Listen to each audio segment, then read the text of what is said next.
اعوذ باللہ من الشیطان الرجیم بسم اللہ الرحمن الرحیم وبہ نستعین انہ خیر ناصر ومعین وصلی اللہ علی سیدنا محمد وآلہ الطیبین الطاہرین اللہم صلی علی محمد وآل محمد وعجل فرجہم۔ محترم ناظرین، السلام علیکم ورحمۃ اللہ وبرکاتہ۔ قرآن کے دروس میں آپ کو خیر مقدم اور خوش آمدید عرض کرتے ہیں۔ انشاءاللہ ہم آپ کے ساتھ اس درس میں اور اس کے بعد آنے والے درس میں آپ کے سامنے قرآنی معلومات کو پیش کریں گے اور یہ جانیں گے کہ قرآن کون سی کتاب ہے اور کس کی طرف سے نازل ہوئی ہے، اور اس قرآن سے اگر ہم فائدہ حاصل کرنا چاہتے ہیں، اگر ہم اس قرآن کے بارے میں مزید جاننا چاہتے ہیں تو ہمیں کن راستوں کو طے کرنا پڑے گا تاکہ ہم قرآن کے بارے میں معلومات کو حاصل کر سکیں۔ اس درس کا جو عنوان آپ کے سامنے پیش کر رہے ہیں وہ یہ ہے کہ قرآن کا اجمالی تعارف کیا ہے، یعنی ایک جنرلی اگر آپ کو انٹروڈکشن دینا ہے قرآن کا تو آپ کس طریقے سے انٹروڈکشن دیں گے، یا اگر آپ کو سمجھنا ہے کہ قرآن کیا ہے تو آپ کس طریقے سے قرآن کو پہچانیں گے اور جانیں گے۔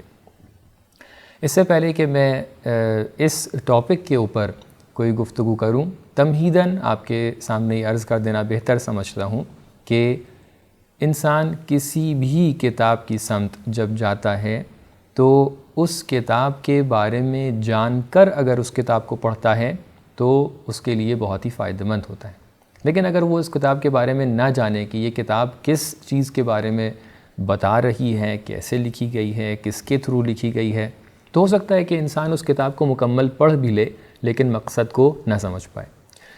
اگر انسان کو ایک ایسے ملک کی طرف جانا ہے، فرض کیجئے آپ کو زیارت پر جانا ہے ایران، عراق یا سیریا، اور آپ زیارت پر جانے کے لیے آپ نے ایک کتاب لی ہے کہ جو آپ کو نقشے کے بارے میں بتاتی ہے کہ ایران میں جائیں گے تو ایران کا نقشہ اس طریقے سے ہے کہ وہاں پر ایک شہر ہے مشہد، ایک شہر ہے قم۔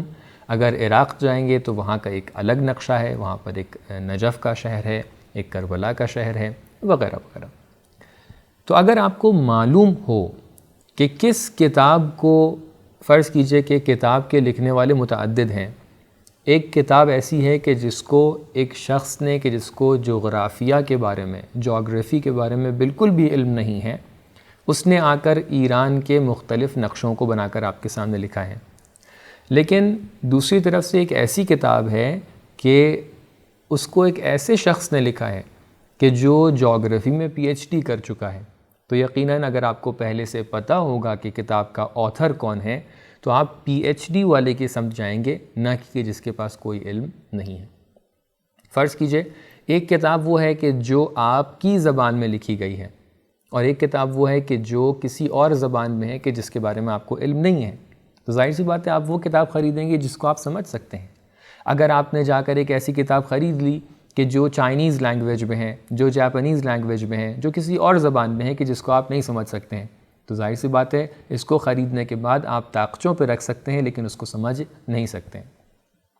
اسی طریقے سے اگر آپ کتاب کی اہمیت کو جان جائیں، فرض کیجئے آپ کو پتہ ہو کہ آج سے 10 دن بعد زلزلہ آنے والا ہے، جب آپ کو معلوم ہو گیا کہ آج سے 10 دن بعد زلزلہ آنے والا ہے، آپ کو ایک کتاب لا کر دی جائے کہ اس کتاب کے اندر زلزلے کے متعلق زلزلے کے بارے میں تمام تر معلومات موجود ہیں۔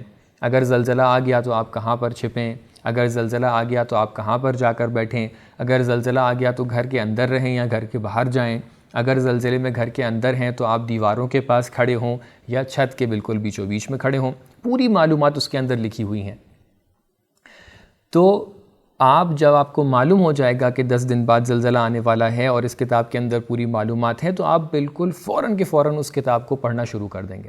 لیکن فرض کیجئے کہ آپ کو نہیں پتہ ہے، آپ کو پتہ ہے کہ 10 دن بعد زلزلہ آنے والا ہے، لیکن آپ کو یہ نہیں پتہ ہے کہ اس زلزلے کی معلومات یا زلزلے سے بچنے کی معلومات اس کتاب کے اندر لکھی ہیں۔ جب آپ کو اہمیت کا اندازہ نہیں ہے، جب آپ کو یہ نہیں پتہ ہے کہ یہ کتاب کس کام میں آ سکتی ہے، تو وہ کتاب آپ کے گھر میں رکھی رہ جائے گی اور ممکن ہے زلزلہ آ جائے اور آپ کو نقصان بھی پہنچا دے، لیکن آپ کو نہیں پتہ ہو کہ کیا کرنا ہے اور کیا نہیں کرنا ہے۔ بہت سے ٹائم ایسا ہی ہوتا ہے، ہم لوگ کے پاس سولیوشنز ہوتے ہیں لیکن ہم سولیوشنز ہونے کے باوجود کیونکہ ان سولیوشنز کو نہیں دیکھتے ہیں کیونکہ ہم جا کر اس کتاب کو اٹھا کر نہیں پڑھتے ہیں، کیونکہ ہم اس شخص کے پاس نہیں جاتے ہیں کہ جو ہماری پرابلم سالو کر سکتا ہے، اس لیے ہماری پرابلمز ہم کو نقصان پہنچا کر چلی جاتی ہیں اور ہم بالکل بھی ان کو سالو کرنے کے بارے میں نہیں سوچتے ہیں۔ چراغ تلے اندھیرا ہو جاتا ہے۔ لہٰذا اب جب آپ نے یہ تمہید سن لی ہے تو آپ کو یہ جاننا پڑے گا کہ قرآن ایک ایسی کتاب ہے کہ جس کو کسی انسان نے نہیں لکھا ہے، جس کو کسی ہم اور آپ جیسے شخص نے نہیں لکھا ہے۔ اس کتاب کو اللہ تبارک و تعالی نے لکھا ہے۔ اس کتاب کو اس نے لکھا ہے کہ جس نے ہمیں اور آپ کو بنایا ہے۔ اس کتاب کو اس نے لکھا ہے کہ جسے پتہ ہے کہ ہماری قدرتیں اور قوتیں اور ہمارے پاورز کیا ہیں، آپ کے پاورز کیا ہیں اور ہماری کمزوریاں کیا ہیں۔ اس کو پتہ ہے کہ ہمارے اوپر کتنا زور دینا چاہیے، اس کو یہ پتہ ہے کہ ہم کتنی سختیاں برداشت کر سکتے ہیں، اس کو یہ پتہ ہے کہ ہم کتنی آسائشیں اور کتنے سکون سے زندگی بسر کرنے کے خواہش مند ہیں۔ اس کو یہ پتہ ہے کہ ہمیں اپنی زندگی میں کیا ضرورتیں ہیں، اس کو یہ پتہ ہے کہ ہماری آخرت میں ہماری کیا ضرورتیں ہیں، اس کو یہ پتہ ہے کہ اس زندگی میں جو متعدد ضرورتیں ہیں اس میں ہماری بدن کی کیا ضرورتیں ہیں اور ہماری روح کی کیا ضرورتیں ہیں۔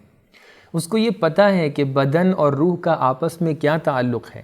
اس کو یہ بھی پتہ ہے کہ جتنی بھی چیزیں انسان کی خدمت میں اس دنیا سے اللہ تعالیٰ نے اس پوری دنیا کو جو انسان کی خدمت کے لیے خلق کیا ہے، ان میں سے کون سی چیزیں انسان کے لیے مکمل فائدے میں ہیں اور کون سی چیزیں انسان کے نقصان میں ہو سکتی ہیں۔ تو ایک ایسا شخص، فرض کیجئے آپ ایک ٹی وی خریدنے کے لیے جا رہے ہیں اور آپ نے اپنے لیے ایک ایسی کمپنی کو سلیکٹ کیا ہے کہ جو فرض کیجئے ابھی جو موجودہ کمپنیز ہیں اس میں آپ کہیں گے میں نے سیمسنگ کے لیے سلیکٹ کیا ہے کہ میں اپنے گھر کے لیے ایک ٹی وی اس کا خریدوں۔ لیکن آپ جائیں اور ایک ایسی کمپنی کے جس کے بارے میں کسی نے سنا بھی نہ ہو، فرض کیجئے ایک ایسی کمپنی ہے جس کو ابھی تک کہ کسی نے نہیں سنا ہے، اس کا نام ہے ZA کمپنی۔ اب ZA کمپنی XYZ کوئی بھی نام ہو سکتا ہے، میں اپنی طرف سے نام بنا رہا ہوں۔ ZA کمپنی نے ایک بکلیٹ لکھی ہے کہ جس کے اندر لکھا ہے ٹی وی کو کیسے یوز کرنا چاہیے، اور اس طرف سے اس کمپنی کی بھی ایک بکلیٹ ہے کہ جس کمپنی کا ٹی وی آپ خرید رہے ہیں۔ تو آپ کہیں گے کہ کون سی بکلیٹ ہمیں لینا چاہیے، کون سے ٹیوٹوریلز ہمیں پڑھنا چاہیے کہ جس سے ہم صحیح طریقے سے اس ٹی وی کو یوز کر سکیں گے؟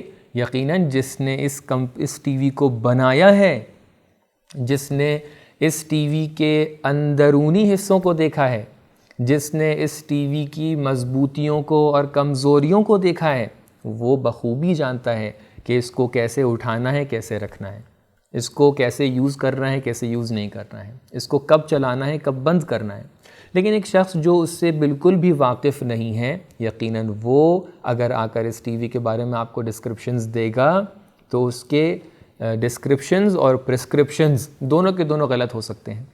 لہٰذا اگر ایک ایسی کتاب موجود ہے کہ جو ہمارے بنانے والے کی طرف سے ہے، جو ہمارے خالق کی طرف سے ہے، جو ہمارے کریٹر کی طرف سے ہے، تو ہم اس کی طرف جا کر اور اس کتاب کو پڑھ کر اپنے بارے میں جانیں، اپنی ضرورتوں کے بارے میں جانیں، اپنی ضرورتوں اور مشکلات کے سولیوشنز کے بارے میں جانیں بہتر ہے، یا ہم ان لوگوں کی سمت جائیں کہ جنہوں نے اس ٹی وی کو یا اس انسان کو باہر سے دیکھا ہے۔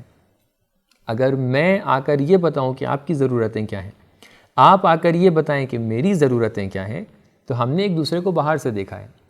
وہ اللہ تعالیٰ جس نے ہماری روح کو دیکھا ہے، وہ اللہ تعالیٰ کے جو قرآن میں ارشاد فرماتا ہے نحن اقرب الیہ من حبل الورید، ہم اس کی شہرگ گردن سے بھی اس کے قریب ہیں، یعنی انسان کے اتنا قریب ہے اللہ تعالیٰ۔ وہ آ کر جب انسان کے بارے میں بتائے گا کہ انسان کیا ہے، اس کی ضرورتیں کیا ہیں، اس کی مشکلات کیا ہیں، تو بہت ہی اچھی بات ہو جائے گی۔ اب اللہ تعالیٰ ہمیں بتا رہا ہے، اس نے ہمیں بنایا ہے، وہی بتا رہا ہے کہ ہماری ضرورتیں کیا ہیں، تو اس سے بہتر کیا ہو سکتا ہے۔ آئیے دیکھتے ہیں کہ قرآن کے بارے میں اللہ تعالیٰ نے، یہ قرآن ہے کیا، اللہ تعالیٰ نے کیوں اس کو نازل کیا ہے، اور یہ قرآن کس چیز کا مجموعہ ہے، تاکہ ہم اس کے بارے میں مزید جان سکیں۔ قرآن اللہ تعالیٰ کی طرف سے بھیجی ہوئی آسمانی کتابوں میں سے سب سے آخری کتاب ہے۔ یقیناً اس سے پہلے بھی اللہ تعالیٰ نے بہت سی کتب کو بھیجا ہے۔ مثال کے طور پہ آپ دیکھ سکتے ہیں کہ جو جناب داؤد کے اوپر کتب کا مجموعہ نازل ہوا تھا، جس کو ہم زبور کے نام سے جانتے ہیں، اس کے بعد جناب نوح کے اوپر جو صحیفے یا صحف نازل ہوئے تھے، متعدد کتابیں نازل ہوئی تھیں، وہ اللہ کی طرف سے نازل ہوئی تھیں۔ اس کے بعد جناب ابراہیم کے اوپر بہت سی کتب نازل ہوئی تھیں۔ اس کے بعد جناب موسیٰ کے اوپر جو کتاب نازل ہوئی، جس کو ہم تورات کے نام سے جانتے ہیں، اور اس کے بعد جناب موسیٰ کے بعد جناب عیسیٰ کے اوپر جو انجیل نازل ہوئی، اور اس کے بعد یہ آخری کتاب کہ جس کا نام قرآن ہے، یہ اللہ کی طرف سے بھیجی ہوئی آخری کتاب ہے جو آپ کے سامنے اللہ تعالیٰ نے پیش کی۔ اللہ تعالیٰ کیوں کتاب کو بھیج رہا ہے، کیوں کتاب کو نازل کر رہا ہے، ایک ایک کر کے سٹیپ وائز آپ کے سامنے کچھ باتوں کو شیئر کرنا ہے۔ دیکھیے، اللہ تعالیٰ نے جب انسان کو بنایا اور اللہ تعالیٰ نے انسان کو بنا کر اس دنیا میں بھیجا، اب بہت سارے پس منظر ہیں، بہت ساری تفصیلات ہیں کہ اللہ تعالیٰ نے انسان کو کیسے بنایا، اس کے کریشن کے کون کون سے سٹیپس تھے، مراحل تھے، اس کے بعد فرشتوں کی مخالفت تھی، اس کے بعد جناب آدم کا جنت پہ رہنا تھا، اس کے بعد جناب آدم کا زمین پر تشریف لانا تھا، اس کے ریزنز کیا تھے، کیا اللہ نے پہلے سے طے کر رکھا تھا کہ انسان زمین پر آئے گا یا نہیں آئے گا، یہ تمام تر تفصیلات ہیں انشاءاللہ، یا آپ آئندہ لیولز میں جو level number 2، level 3، level 4، level 5 کے اندر انہی دروس کے سلسلے میں آپ ان کو جان جائیں گے، اور اگر ان کے اندر آپ نہیں جانے تو آپ جا کر مزید دوسری کتب میں اور دوسری قرآنک سٹڈیز کی جو بکس ہیں اس کے اندر جا کر مطالعہ کر سکتے ہیں، پڑھ سکتے ہیں۔ یہ پوری تفصیلات ہیں، لیکن اللہ تعالیٰ نے جب انسان کو زمین پر بھیج دیا تو ایک مقصد کے تحت بھیجا تھا۔ یہ زمین انسان کے لیے ایک سکول کے مانند ہے، یہ زمین انسان کے لیے ایک کالج اور یونیورسٹی کے مانند ہے۔ ایک اسٹوڈنٹ ایک یونیورسٹی میں کیوں جاتا ہے؟ ایک اسٹوڈنٹ ایک اسکول میں کیوں جاتا ہے؟ مقصد یہ ہوتا ہے کہ یہ اسٹوڈنٹ جب تک کہ اسکول نہیں گیا تھا تب تک کہ اس کے پاس بہت سی معلومات نہیں تھیں۔ اب جب وہ اسکول چلا جاتا ہے اور اسکول کا پورا کورس کمپلیٹ کر لیتا ہے اور آخر میں ایک ایگزامینیشن ہوتا ہے، ممکن ہے بیچ میں بھی کچھ ایگزامینیشنز ہوں، اسسمنٹس ہوں، ٹیسٹس ہوں، ان کو کمپلیٹ کرنے کے بعد، ان کو مکمل طور پہ پائے تکمیل تک پہنچانے کے بعد یہ انسان گریجویٹ ہو کر نکل آتا ہے۔ اب یہ گریجویٹ ہونے کے وقت یا تو یہ پاس ہوتا ہے تو اس کا گریجویشن کمپلیٹ ہو جاتا ہے۔ اب گریجویٹ ہونے کا مطلب یہ ہے کہ چاہے وہ کسی بھی کورس میں ہے، فرض کیجئے وہ شروع سے KG نرسری سے پڑھتا ہوا شروع اس نے کیا اور آخر تک کے ہائی اسکول کر کے وہ باہر نکل آیا، یا اس نے BA کیا، MA کیا، BSc کیا، MSc کیا، اس کے بعد ڈاکٹریٹ کیا، پوسٹ ڈاکٹریٹ کیا۔ لیکن ایک سلسلہ ہوتا ہے کہ اس نے ایک پوری کہہ سکتے ہیں ایک سلیبس کو کمپلیٹ کیا، اس نے کچھ کلاسز کو کمپلیٹ کیا، کچھ ایسے ٹیسٹ کو کمپلیٹ کیا، ایگزامینیشنز کو کمپلیٹ کیا، اور اس کے بعد وہ آخر میں کامیاب ہو کر اس کالج سے، اس اسکول سے باہر نکل آیا۔ تو اس اسکول میں جانے کا مقصد کیا ہوتا ہے؟ تاکہ یہ کچھ سیکھے اور سیکھنے کے بعد ایک ایگزام دے، اور ایگزام دینے کے بعد ہم بتا سکیں کہ کیا یہ حق رکھتا ہے اس بارے میں کہ اس کو کہا جا سکے کہ یہ ایک کامیاب شخص ہے یا نہیں، کیا اس کے اندر مکمل طور پہ سکلز موجود ہیں تاکہ اس کا کہیں پر پلیسمنٹ ہو جائے، اس کو کوئی جاب مل جائے اور جاب ملنے کے بعد وہاں پر مکمل طور پہ کام کر سکے، کیا اس کے اندر وہ علم موجود ہے؟ سب سے موسٹ امپورٹنٹ پوائنٹ کیا ہے کہ اس کے اندر وہ علم موجود ہے کہ جس کی بنیاد پر ہم کہہ رہے ہیں کہ یہ شخص ابھی عالم بن گیا ہے۔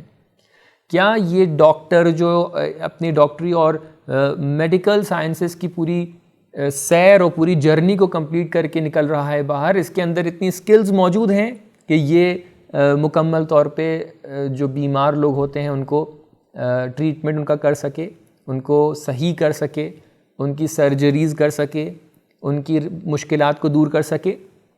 اگر اس کے اندر اسکلز پوری طریقے سے موجود ہیں، اگر اس کے اندر علم موجود ہے تو ہم اس کو سرٹیفکیٹ دے دیتے ہیں اور اس کا ایک پلیسمنٹ ہو جاتا ہے۔ آپ غور فرمائیے، دنیا کی بھی یہی مثال ہے۔ دنیا میں انسان کیوں آتا ہے؟ دنیا میں انسان داخل ہوتا ہے یہ بالکل اسی طریقے سے ہے کہ وہ ایک اسکول میں، ایک کالج میں داخل ہوا ہے۔ اب اس کالج کے پورے پروسیس میں وہ جب جاتا ہے تو اس کو بہت سی مشکلات ہوتی ہیں، اس کو گھنٹوں گھنٹے وہ کلاسز میں بیٹھتا ہے، اس کو بہت سا ہوم ورک کرنا پڑتا ہے، اس کو بہت سی مشکلات جھیلنی پڑتی ہیں، اس کو راتوں کو جاگنا پڑتا ہے، اس کو بہت ساری محنت کرنی پڑتی ہے، اس کو بہت سارے اسائنمنٹس کمپلیٹ کرنے پڑتے ہیں، اس کو سفر کرنے پڑتے ہیں، اس کو بہت سے لوگوں کی ڈانٹیں سہنا پڑتی ہیں، اس کو بہت سے لوگوں کے سامنے شرمندہ ہونا پڑتا ہے. لیکن یہ ساری سختیاں جھیلنے کے بعد جب آخر میں اس کے ہاتھ میں ڈگری آتی ہے، جب آخر میں اس کے پاس علم کی لذت آتی ہے، تو اس لذت اور جب وہ ایک پلیزنگ سچویشن آتی ہے اس کے پاس، تو اس کو وہ کسی اور چیز سے بدلنے کے لیے تیار نہیں ہوتا ہے. اس طریقے سے نقل کرتے ہیں کہ جو شیخ توسی تھے، وہ جب راتوں کو جاگتے تھے اور جاگ کر جب ان کے لیے کسی مشکل کا ان کو کوئی حل مل جاتا تھا اور وہ کسی مشکل کو حل کر لیتے تھے، کسی مشکل کو ریزالو کر لیتے تھے، تو وہ اس ٹائم پر اس طریقے سے کہا کرتے تھے کہ کہاں ہیں وہ لوگ کہ جو آ کر دیکھیں کہ اس علم میں کتنی لذت چھپی ہوئی ہے، کہ جب میرے لیے کیا حاصل ہوتا ہے، یہ علم حاصل ہوتا ہے. یہیں پر میں بریکٹ میں ایک بات آپ کے سامنے عرض کر دوں کہ دیکھیے، اس دنیا میں تعلیم کا سلسلہ جو ہے اس کے حوالے سے ہمیں ایک اسپیشل کنسیڈریشن کی ضرورت ہے. کبھی کبھی ہماری تعلیم صرف ڈگری کے لیے ہو جاتی ہے، کبھی کبھی ہماری تعلیم صرف جاب کے لیے ہو جاتی ہے. ہم اتنا اس دوڑ میں اپنے آپ کو کھو بیٹھتے ہیں کہ ہماری پوری کی پوری فکر اس چیز میں لگی ہوتی ہے کہ ہم اچھا پہنیں، اچھا کھائیں اور اچھا رہیں، اچھے سے رہیں. ہم پوری طریقے سے اپنی پوری فکر صبح سے لے کے شام تک کے اسی میں ختم کر دیتے ہیں. اگر صرف اتنی ہی چیزوں میں اپنی فکر کو ہم ختم کر دیں گے تو ہم میں اور جانوروں میں کیا فرق رہ جائے گا؟ یقیناً فرق ہے ہم میں اور جانوروں میں. جانور بھی کھانے کی تلاش میں جاتا ہے. اگر ہم بھی اپنے آپ کو کھانے کی تلاش تک کے محدود رکھیں گے تو پھر ہم میں اور جانور میں کیا فرق ہے؟ جانور بھی اپنے لیے ایک شیلٹر ڈھونڈتا ہے، اپنے لیے ایک چھت ڈھونڈتا ہے تاکہ وہ ٹھنڈ سے محفوظ رہ سکے، تاکہ وہ گرمی سے محفوظ رہ سکے. تو پھر ہم میں اور اس میں کیا فرق رہ جائے گا؟ جانور بھی یہ چاہتا ہے کہ وہ ایک ایسی محفوظ جگہ اس کو مل جائے جہاں پر اس کے بچے پروان چڑھیں. یہ سب تو کامن چیزیں ہیں جانوروں میں اور ہم میں. ہم لیکن جانور نہیں ہیں، ہم انسان ہیں. انسان کی انسانیت ان چیزوں سے معلوم نہیں ہوتی ہے. انسان کی انسانیت اس کی عقل سے، اس کے شعور سے معلوم ہوتی ہے. لہٰذا ہم اپنی پوری فکر کو صرف اس دنیا کی تلاش میں نہ لگا دیں. کچھ حصہ اس چیز کے لیے بھی رکھیں کہ ہم علم کی سمت جائیں، ہم اپنے شعور کو بڑھائیں، ہم اپنے ایٹیکیٹس کو بڑھائیں، ہم اپنے اسپریچول گروتھ کے اوپر بھی توجہ کریں.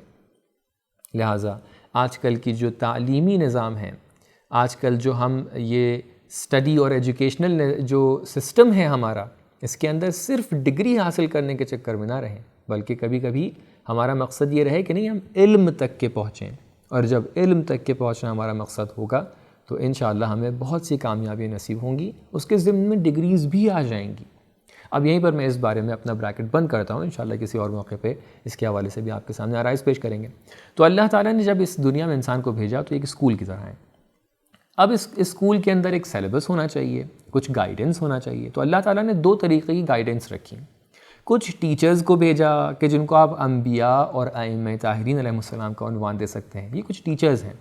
ان کے لیے ایک سیلیبس کو بھی بھیجا تاکہ آپ اس سیلیبس کے اکارڈنگ ان بچوں کو پڑھائیں. بچے کون لوگ ہیں؟ بچے ہم اور آپ ہیں. اسٹوڈنٹس کون ہیں؟ ہم اور آپ ہیں.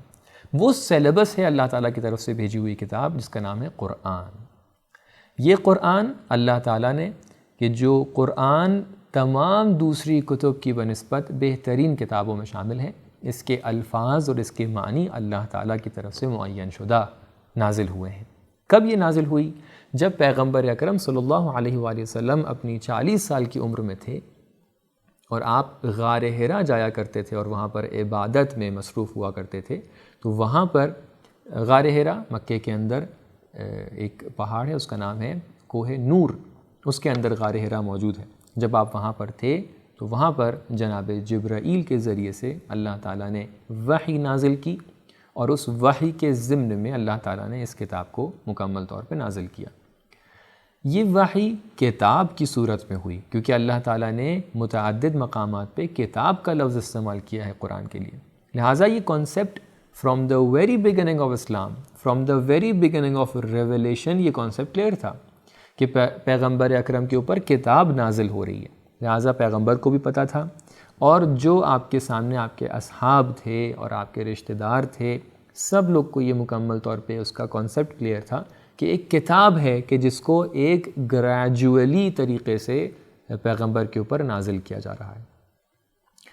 کچھ آیات نازل ہوئیں اور اس کے بعد اللہ تعالیٰ نے دھیرے دھیرے کر کے 23 سال کی مدت میں پیغمبر اکرم صلی اللہ علیہ وآلہ وسلم کے اوپر اس کتاب کو مکمل طور پہ نازل کیا۔ مقصد کیا تھا؟ مقصد یہ تھا کہ انسان کی ہدایت ہو جائے۔ ہدایت صرف روحانی طور پہ نہیں، ہدایت صرف جسمانی طور پہ نہیں، بلکہ ایک مکمل پیکج کے طور پہ آپ کے سامنے قرآن کو پیش کیا کہ جس سے انسان اپنی ضرورتوں کو پورا کر سکتا ہے۔ اللہ تعالیٰ نے اس قرآن کے ساتھ ساتھ پیغمبر کو بھی بھیجا اور ان پیغمبر کو ایک حکم دے کر بھیجا۔ اللہ تعالیٰ ارشاد فرماتا ہے، اعوذ باللہ من الشیطان الرجیم، بسم اللہ الرحمن الرحیم، انا انزلنا الیک الذکر لتبین للناس۔ اے پیغمبر، ہم نے آپ پر ذکر نازل کیا ہے۔ انشاءاللہ میں آپ کے سامنے بیان کروں گا کہ قرآن کے ناموں میں سے ایک نام ذکر ہے۔ ہم نے آپ کے اوپر ذکر نازل کیا ہے، یعنی ہم نے آپ کے اوپر قرآن کو نازل کیا ہے، ہم نے آپ کے اوپر قرآن کی کتاب کو نازل کیا ہے تاکہ آپ لوگوں کو سمجھائیں۔ یہیں پر بریکٹ میں آپ کے سامنے بیان کر دوں بہت ہی اختصار کے طور پہ، جب ہم لوگ کہتے ہیں وحی کے ذریعے سے نازل ہوا ہے تو وحی کا مطلب کیا ہوتا ہے؟ وحی ایک طریقے کا کنورسیشن ہے، ایک طریقے کی گفتگو ہے، لیکن یہ ایک اسپیشل گفتگو ہے۔ ایک مرتبہ ہم اور آپ بیٹھ کر گفتگو کرتے ہیں تو یہ ایک نارمل کنورسیشن ہے جو آپ کے اور ہمارے درمیان ہو رہا ہے، لیکن جو وحی ہے وہ اللہ تعالیٰ اور آپ کے پیغمبر کے درمیان کی گفتگو کا نام ہے۔ انشاءاللہ آئندہ آنے والے لیولز میں آپ وحی کو بہت ڈیٹیل میں جانیں گے کہ وحی کیا ہوتی ہے، لیکن ابھی کے لیے آپ اتنا جان لیں کہ یہ ایک اسپیشل طریقے کی گفتگو ہے جو اللہ تعالیٰ اور پیغمبر کے درمیان ہوتی ہے، کہ یہ وحی کی ایک خاص ٹائپ ہے جس کو ہم لوگ کہتے ہیں وحی رسالی، یعنی وہ کنورسیشن جو رسول اور اللہ تعالیٰ کے درمیان ہوتا ہے۔ اب اللہ تعالیٰ کبھی کبھی ڈائریکٹلی گفتگو کرتا ہے، جیسے معراج کی رات میں جب پیغمبر اکرم صلی اللہ علیہ وآلہ وسلم معراج پر گئے اور آپ کو جناب جبرائیل کے ساتھ اللہ تعالیٰ نے آسمانوں پر بلایا، اور آپ آسمانوں کے درمیان جب سیر کر رہے تھے تو ایک مقام کے بعد جناب جبرائیل نے کہا کہ میں آگے نہیں آ سکتا ہوں۔ اس کے بعد سے جو اللہ تعالیٰ نے پیغمبر کے ساتھ گفتگو کی وہ وداؤٹ اینی میڈیٹر تھی، یعنی وہاں پہ کوئی واسطہ نہیں تھا، اللہ تعالیٰ ڈائریکٹلی پیغمبر اکرم سے گفتگو کر رہا تھا۔ یہ ڈائریکٹلی گفتگو کرنا اس کا مطلب یہ نہیں ہے کہ اللہ تعالیٰ ہم اور آپ جیسا کوئی شخص ہے جو بیٹھا ہوا ہے، نہیں، اللہ تعالیٰ کبھی کبھی کیا کرتا ہے، آواز کو ایجاد کر دیتا ہے، اور گفتگو ایک وسیلہ ہے آپ کے ذہن میں کسی مطلب کو پہنچانے کا۔ ہو سکتا ہے اللہ تعالیٰ ڈائریکٹلی آپ کے ذہن میں کسی مطلب کو ایجاد کر دے، تو لہٰذا وہاں پر حتیٰ زبان اور گفتگو کی بھی ضرورت نہیں ہوتی ہے، واسطے کی ضرورت نہیں ہوتی ہے۔ اللہ تعالیٰ ڈائریکٹلی پیغمبر کے قلب میں کسی معنی کو، کسی میننگ کو ایجاد کر دیتا ہے، کریٹ کر دیتا ہے۔ یہ ایک طریقہ ہوتا ہے۔ کبھی کبھی اللہ تعالیٰ کسی چیز کے ضمن میں اپنے پیغمبر سے، اپنے رسول سے بات کرتا ہے۔ مثال کے طور پہ جناب موسیٰ سے جب بات کرنی تھی تو کبھی درخت کے ذریعے سے بات کی، کبھی پہاڑ کے اوپر اپنا جلوہ دکھایا۔ اور تیسرا جو طریقہ ہوتا ہے وہ یہ ہے کہ اللہ تعالیٰ کسی فرشتے کو نازل کرتا ہے، جو فرشتے وحی کہلاتا ہے، کہ جو عام طور سے پیغمبر کے لیے جناب جبرائیل علیہ السلام تھے۔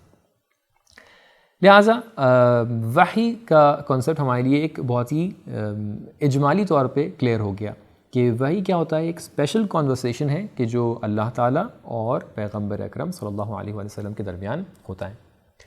اب آئیے اس کو بھی دیکھتے ہیں کہ قرآن کے متعدد نام کیا ہیں، کیونکہ ہم لوگ کا مقصد یہ ہے کہ ہم لوگ اجمالی طور پہ قرآن کے بارے میں جانیں، لہٰذا ہم لوگ بہت ہی بریفلی آپ کے سامنے آپ سے باتوں کو شیئر کریں گے۔ لیکن اگر آپ چاہتے ہیں ڈیٹیل میں جانیں کہ قرآن کیا ہے، اس کے ڈیفرنٹ ایسپیکٹس کیا ہیں، تو یقیناً آپ کو خاص طور پہ رجوع کرنا ہوگا، یا آپ کو متعدد کتابوں کی طرف جانا رہے گا، اور اس کے بارے میں، قرآن کے بارے میں آپ مزید مطالعہ کر سکتے ہیں۔ قرآن کے بارے میں قرآن کے اندر ہی، کیونکہ بہت امپورٹنٹ ہے کہ پہلے وہ کتاب ہم دیکھیں گے جو اپنے آپ کو بتا رہی ہے کہ میں کیا ہوں، اور پھر ہم دیکھیں گے دوسرے لوگ اس کے بارے میں کیا بیان کر رہے ہیں۔ قرآن اپنے بارے میں بتاتا ہے کہ قرآن کے اندر ہی لفظ قرآن سے قرآن کو کئی مرتبہ پکارا گیا ہے، تقریباً 60 ٹائمز، 60 مرتبہ قرآن کے اندر قرآن کا لفظ آیا ہے۔ بہت سی مرتبہ قرآن کا لفظ آیا ہے تلاوت کے معنی میں، مطلب کسی چیز کو پڑھنے، ریسیٹیشن، ان سب معنوں میں، اور بہت سی مرتبہ قرآن کا لفظ آیا ہے کہ جس کا ریفرنٹ خود قرآن کی کتاب ہے۔ اس کے علاوہ قرآن کا نام فرقان ہے۔ فرقان کا مطلب کیا ہوتا ہے؟ دو چیزوں کے درمیان فرق ڈالنے والا۔ فرض کیجئے کہ آپ کے پاس ایک پیج ہے، آپ نے اس پیج کے درمیان ایک لائن کھینچ دی، تو ہم اس لائن کو بولیں گے یہ فرقان ہے۔ اس لائن کے ذریعے سے آپ کے پیج کا ایک حصہ ادھر چلا گیا، ایک حصہ ادھر چلا گیا۔ فرقان ایک وہ لائن ہے کہ جس کے ذریعے سے آپ سمجھ سکتے ہیں کہ حق کیا ہے اور باطل کیا ہے۔ تو جب بھی قرآن بیچ میں ہوتا ہے تو آپ جان سکتے ہیں کہ قرآن کی بیسس پر ہم پرکھ لیں گے کہ حق کون ہے اور باطل کون ہے۔ اس کے علاوہ قرآن کا نام جو آیا ہے وہ کتاب کا نام آیا ہے۔ کتاب کا مطلب جو چیز لکھی جا چکی ہے۔ لہٰذا شروع سے، اسلام کے شروع سے، آیات کے نازل ہونے کے وقت سے اللہ تعالیٰ نے اس کانسیپٹ کو بار بار بیان کیا تھا کہ دیکھیے یہ کتاب وہ کتاب ہے کہ جو لکھی جا چکی ہے۔ ایسا نہیں ہے کہ ہم کچھ گفتگو کے ذریعے سے آپ تک کہ خالی ایک بات کو پہنچا دینا چاہتے ہیں اور اس کے بعد کوئی بھی ایسا کانسیپٹ نہیں ہے کہ اس کو لکھا گیا ہو یا بعد میں لوگ آ کر لکھیں۔ نہیں، اللہ تعالیٰ نے پہلے سے اس کو لوح محفوظ پر لکھ دیا ہے۔ یہ آپ کے اوپر گریجولی نازل کی جا رہی ہے۔ بریکٹ میں ایک بات بیان کر دیں کہ گریجولی نازل کرنے کا مقصد کیا ہوتا ہے؟ کیوں اللہ تعالیٰ نے ایک دم سے قرآن کو آپ کے سامنے پیش نہیں کر دیا؟ کیونکہ اگر کسی بھی کتاب کو، اچھا آپ ابھی فرض کیجئے جو میں آپ کے سامنے باتیں بیان کر رہا ہوں، میں پوری کے پورے ٹیکسٹ کو جو میرے سامنے رکھا ہوا ہے پرنٹ کر کے آپ کو دے دوں ایک دم سے۔ فرض کیجئے ایک 5000 صفحے کی کتاب آپ کو لا کے دے دوں کہ آپ اس کو پڑھیے اور 1 مہینے کے اندر یا 1 سال کے اندر اس کا ایگزام دیجئے۔ آپ ایک دم سے گھبرا جائیں گے کہ 5000 صفحے یا 5000 فریسز میں کیسے اس کو سیکھ سکتا ہوں، میں کیسے اس کو پڑھ سکتا ہوں؟ آپ کے لیے ایک دم سے آپ پریشان ہو جائیں گے۔ لیکن اگر میں ہر دن آپ کو ایک ایک سیگمنٹ، ایک ایک فریز، ایک ایک پیج دیتا جاؤں تو ہو سکتا ہے کہ میں 5 یا 50,000 پیجز بھی آپ کو دے دوں، لیکن آپ ہر دن کیونکہ اس کے اوپر ورک کر رہے ہیں، ہر دن اس کو سمجھ رہے ہیں، تو لہٰذا آپ کے لیے بالکل بھی مشکل ساز، آپ کے لیے کوئی مشکل کریٹ نہیں کر رہا ہے۔ اللہ تعالیٰ نے بھی اس میتھڈ کو اپنایا کہ انسانوں سے جو خطاب کرنا تھا، بالخصوص اس زمانے کے انسانوں سے کہ جو اس زمانے کے انسان کس چیزوں میں مبتلا تھے؟ شرک میں مبتلا تھے، وہ لوگ جو ہیں بت کی پرستش کر رہے تھے، وہ لوگ متعدد غلط کاموں میں ملوث تھے، وہ اپنی بیٹیوں کو زندہ زندہ دفن کر دیا کرتے تھے، وہ اس وقت عورت کو ایک ٹول سمجھا کرتے تھے، وہ اس وقت عجیب و غریب اپنے رسم و رواج میں مبتلا تھے کہ جس کا کوئی فائدہ نہیں تھا، وہ جنگ کرنا اپنا فخر سمجھتے تھے، ان کے لیے صلح کرنا باعث ننگ و عار تھا۔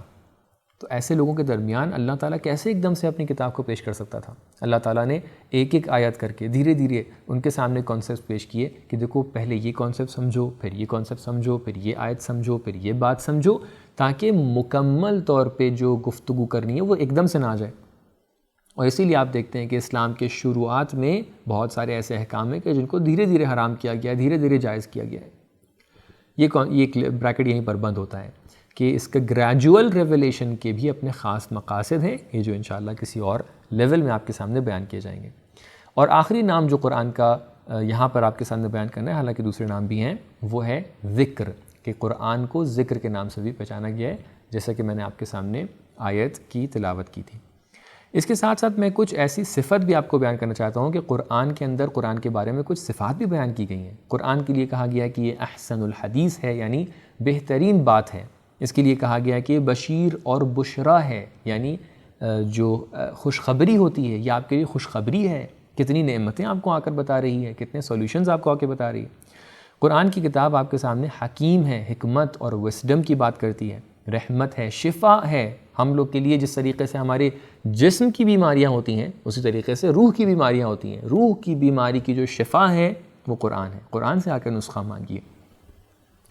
اور بے شمار دوسری صفات ہیں قرآن کی، ایٹریبیوشنز ہیں کہ جس کو آپ مزید کتابوں میں دیکھ سکتے ہیں۔ قرآن کے ظاہری پہلو کو جب ہم دیکھتے ہیں تو اس کے اندر 114 سورے موجود ہیں، ان کو بعد میں آ کر 30 پارٹس میں یعنی 30 پاروں میں تقسیم کیا گیا ہے، اور 120 حزب اس کے اندر موجود ہیں۔ قرآن متعدد زبانوں میں ترجمہ بھی ہو چکا ہے، اردو میں بھی اس کے کئی ترجمے موجود ہیں۔ الحمدللہ آج کل ٹیکنالوجی اتنی زیادہ بڑھ چکی ہے کہ آپ کے سامنے نہ جانے کتنے ترجمے موجود ہوں گے۔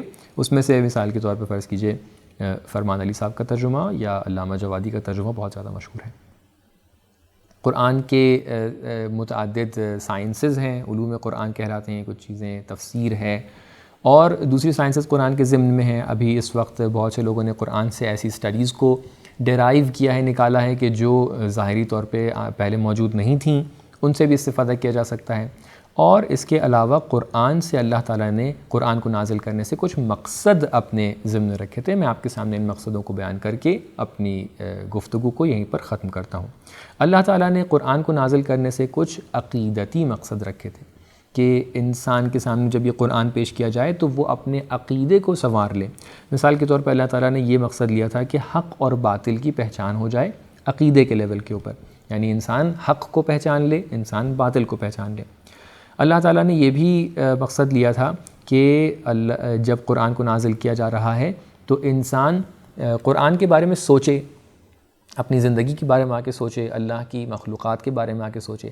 لہٰذا تدبر اور تفکر بھی ایک مقصد ہے قرآن کا، چاہے انسان اپنے بارے میں سوچے، اس دنیا کے بارے میں سوچے، اور قرآن کی آیتیں جو ہیں، کیونکہ دیکھیے یہ باہر جتنی بھی چیزیں ہیں یہ بھی آیتیں کہلاتی ہیں، یہ ساری کی ساری چیزیں آیت ہیں۔ ہمارا ہاتھ آیت ہے، ہماری آنکھیں آیت ہیں، ہماری ناک آیت ہے، اس دنیا میں جتنے پیڑ ہیں یہ آیتیں ہیں، آسمان آیت ہے، زمین آیت ہے۔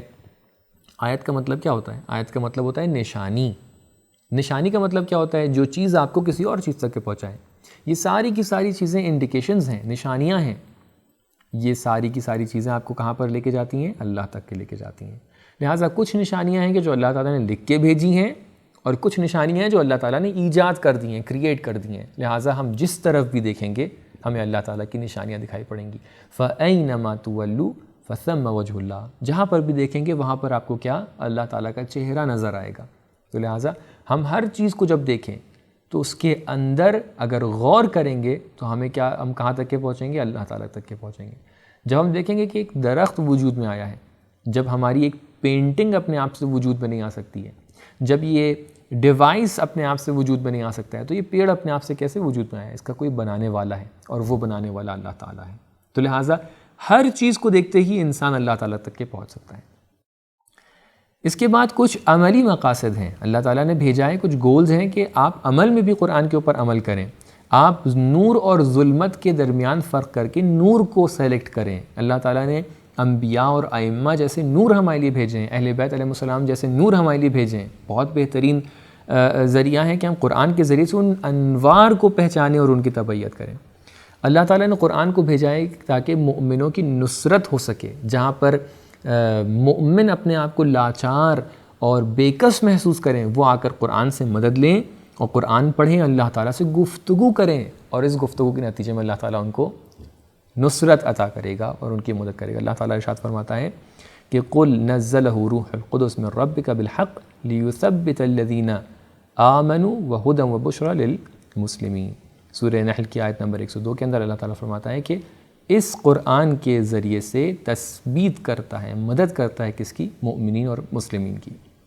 امید ہے کہ اس سیشن کے اندر آپ نے قرآن کے بارے میں ایک بہت ہی بریف انٹروڈکشن حاصل کیا ہوگا، اور اس اجمالی تعارف کے ساتھ میں آج کے جلسے کو یہیں پر ختم کرتا ہوں۔ انشاءاللہ آئندہ آنے والے جلسات کے اندر آپ کے سامنے مزید معلومات کو پیش کروں گا۔ والسلام علیکم ورحمۃ اللہ وبرکاتہ۔